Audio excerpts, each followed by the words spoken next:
O desejado de todas as nações, capítulo 79, está consumado. Cristo não entregou sua vida antes que realizasse a obra que viera fazer. E ao exaltar o Espírito, exclamou: Está consumado. João 19:30.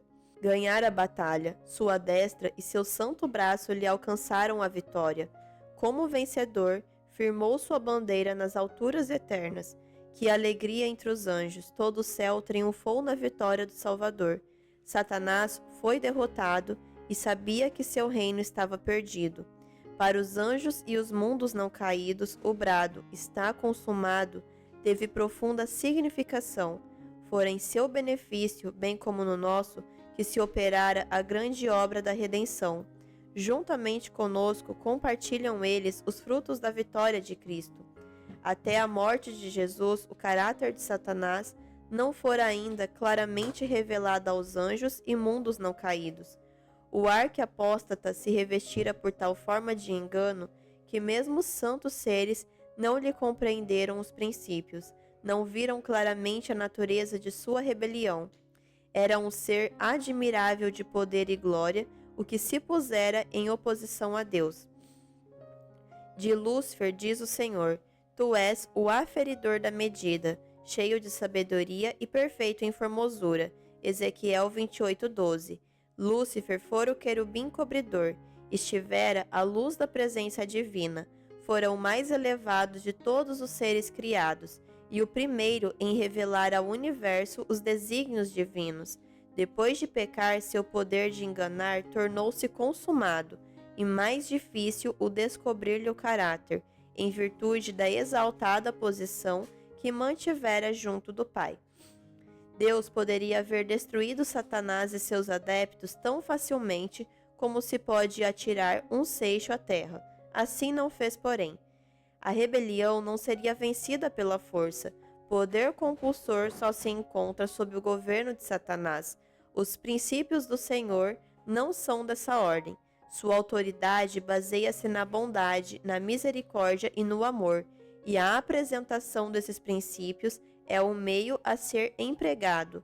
O governo de Deus é moral, e verdade e amor devem ser o poder predominante. Era desígnio divino colocar as coisas numa base de segurança eterna, sendo decidido nos conselhos celestiais que se concedesse tempo a Satanás para desenvolver os seus princípios, o fundamento de seu sistema de governo. Pretendera serem os mesmos superiores aos princípios divinos. Deu-se tempo para que os princípios de Satanás operassem a fim de serem vistos pelo universo celestial. Satanás induziu o homem ao pecado e o plano de redenção entrou em vigor.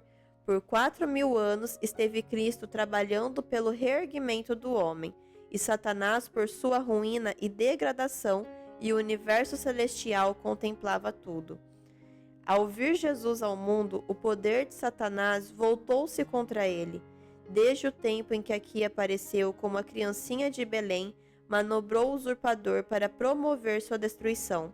Por todos os meios possíveis, procurou impedir Jesus de desenvolver infância perfeita, imaculada varonilidade, um ministério santo e sacrifício irrepreensível.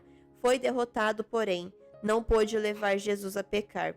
Não conseguiu desanimar ou desviá-lo da obra para cuja realização viera ao mundo. Do deserto ao Calvário, foi açoitado pela tempestade da ira de Satanás. Mas quanto mais impiedosa era ela, tanto mais firme se apegava o Filho de Deus à mão de seu Pai.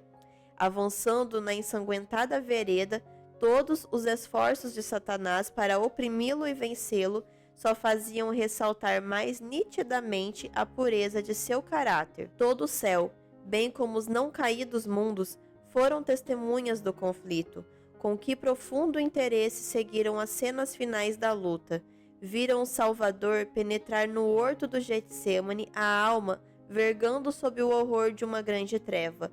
Ouviram-lhe o doloroso grito: Meu Pai, se é possível, passe de mim este cálice. Mateus 26:39. À medida que dele era retirada a presença do Pai, viram-no aflito por uma dor mais atroz que a da grande e última luta com a morte. suor de sangue, e rompeu-lhe dos poros, gotejando no chão. Por 3 vezes foi-lhe arrancada dos lábios a súplica de livramento. Não mais pôde o céu suportar a cena, e o mensageiro de conforto foi enviado ao Filho de Deus. O céu viu a vítima entregue às mãos da turba homicida, e com zombaria e violência, impelida à pressa de um a outro tribunal, ouviu os escárnios dos perseguidores por causa de seu humilde nascimento. Ouviu a negação por entre juras e imprecações da parte de um de seus mais amados discípulos. Viu a frenética obra de Satanás e seu poder sobre o coração dos homens. Ó, terrível cena ao Salvador aprisionado à meia-noite no Getsêmani, arrastado daqui para ali de um palácio a um tribunal, citado 2 vezes perante sacerdotes, 2 perante Sinédrio, 2 perante Pilatos e 1 diante de Herodes, escarnecido, açoitado, condenado e conduzido. Fora para ser crucificado, carregando o pesado fardo da cruz, por entre os lamentos das filhas de Jerusalém e as zombarias da gentalha. Com dor e espanto contemplou o céu, a Cristo pendente da cruz, o sangue a correr-lhe das fontes feridas. Tendo na testa o sanguinolento suor, o sangue caía-lhe gota a gota das mãos e dos pés sobre a rocha perfurada para encaixar a cruz. As feridas abertas pelos cravos aumentavam ao peso que o corpo fazia sobre as mãos. Sua difícil respiração tornava-se mais rápida e profunda, à medida que sua alma arquejava sob o fardo dos pecados do mundo. Todo o céu se encheu de assombro, quando em meio de seus terríveis sofrimentos, Cristo ergueu a oração: Pai, perdoa-lhes, porque não sabem o que fazem. Lucas 23:34. E, no entanto, ali estavam homens formados à imagem de Deus, unidos para esmagar a vida de seu unigênito Filho. Que cena para o universo celeste! Os principados e os poderes das trevas estavam congregados em torno da cruz, lançando no coração dos homens a diabólica sombra de incredulidade. Quando Deus criou esses seres para estar diante de seu trono, eram belos e gloriosos. Sua formosura e santidade estavam em harmonia com a exaltada posição que ocupavam. Enriquecidos com a sabedoria de Deus, cingiam-se com a armadura celestial. Eram os ministros de Jeová.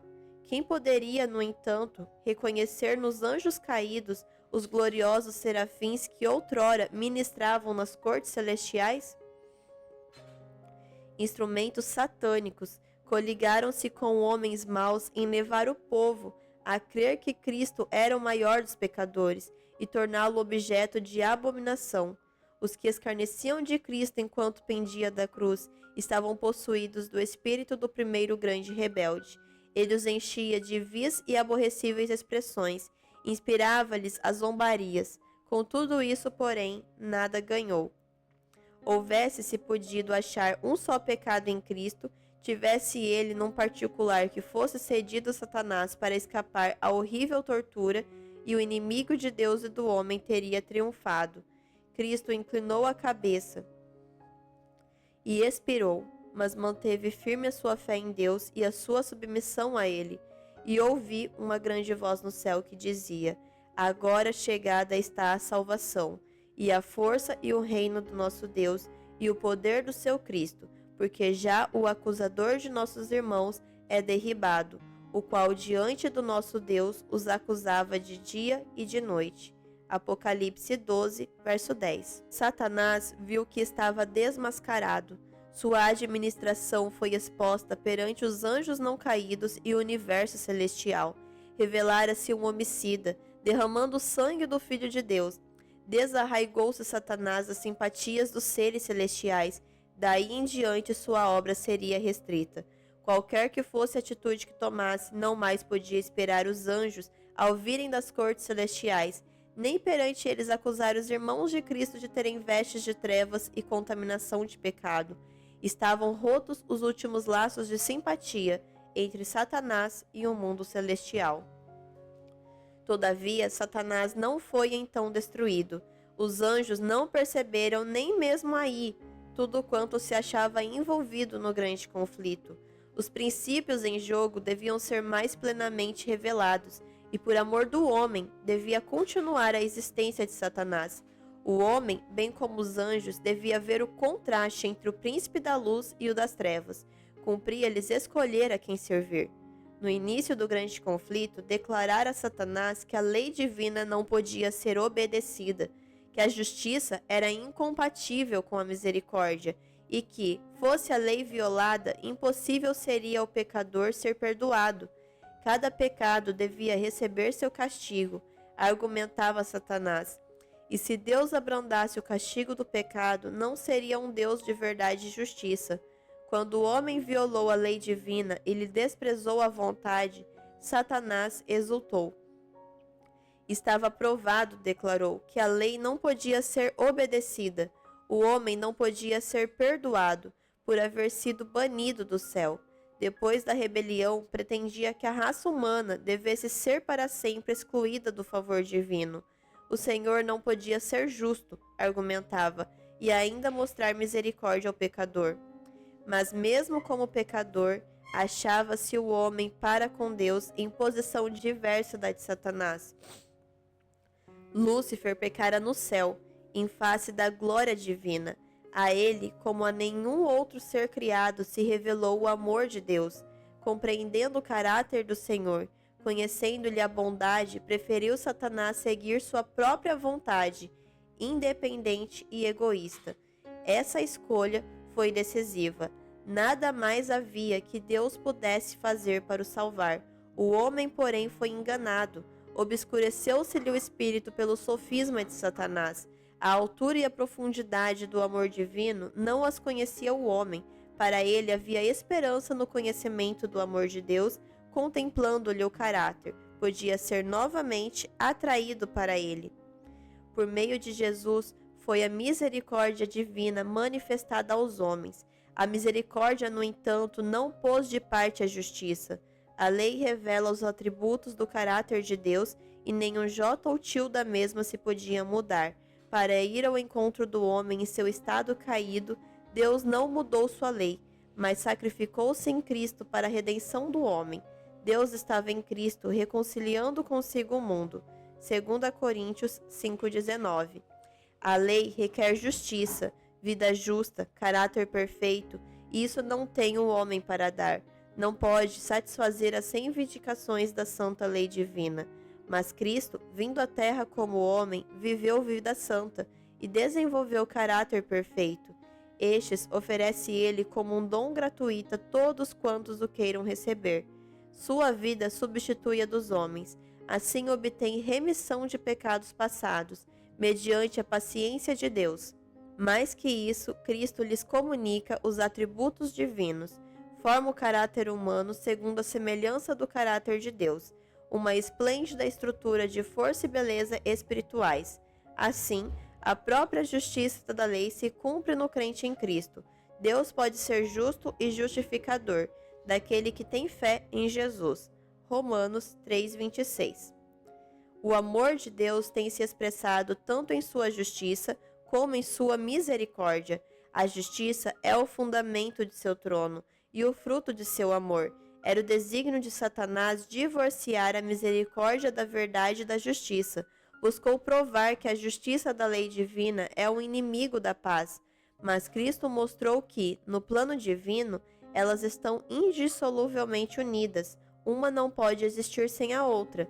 A misericórdia e a verdade se encontraram, a justiça e a paz se beijaram. Salmos 85:10. Por sua vida e morte, provou Cristo que a justiça divina não destrói a misericórdia, mas que o pecado pode ser perdoado e que a lei é justa, sendo possível obedecer-lhe perfeitamente. As acusações de Satanás foram refutadas. Deus dera ao homem inequívoca prova de amor. Outro engano devia ser então apresentado. Satanás declarou que a misericórdia destruía a justiça, que a morte de Cristo anulava a lei do Pai.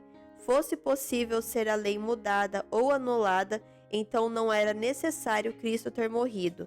Anular a lei, porém, seria imortalizar a transgressão e colocar o mundo sob o domínio de Satanás. foi porque a lei é imutável, porque o homem só se pode salvar mediante a obediência a seus preceitos, que Jesus foi erguido na cruz. Todavia, os próprios meios por que Cristo estabeleceu a lei foram apresentados por Satanás como destruindo-a. A esse respeito sobrevirá o último conflito da grande luta entre Cristo e Satanás.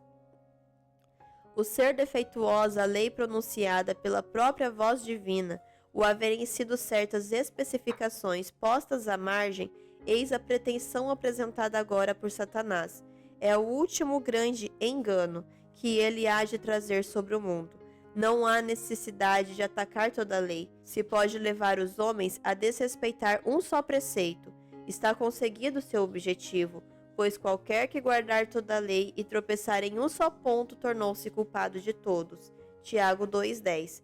Consentindo em transgredir um preceito, são os homens colocados sob o poder de Satanás, substituindo a lei divina pela humana. Procurará Satanás dominar o mundo. Essa obra é predita em profecia acerca do grande poder apóstata que é representante de Satanás. Acha-se declarado: proferirá palavras contra o Altíssimo e destruirá os santos do Altíssimo e cuidará em mudar os tempos e a lei, e eles serão entregues na sua mão. Daniel 7:25. Os homens hão de certamente estabelecer suas leis para anular as de Deus. Procurarão obrigar a consciência de outros, e em seu zelo para impor essas leis, oprimirão os semelhantes. A guerra contra a lei divina, começada no céu, continuará até o fim do tempo. Todo homem será provado, obediência ou desobediência, eis a questão a ser assentada por todo o mundo. Todos serão chamados a escolher entre a lei divina e as humanas. Aí se traçará a linha divisória. Não existirão senão duas classes. Todo o caráter será plenamente desenvolvido, e todos mostrarão se escolheram o lado da lealdade ou da rebelião. Então virá o fim. Deus reivindicará sua lei e livrará seu povo. Satanás e todos quantos se lhe houverem unido em rebelião serão extirpados. O pecado e os pecadores perecerão. Raiz e ramos. Malaquias 4:1. Satanás, a raiz, e seus seguidores, os ramos, cumprir-se-á a palavra dirigida ao príncipe do mal. Pois que estimas o teu coração como se for o coração de Deus, te farei perecer, ó querubim, protetor entre pedras afogueadas.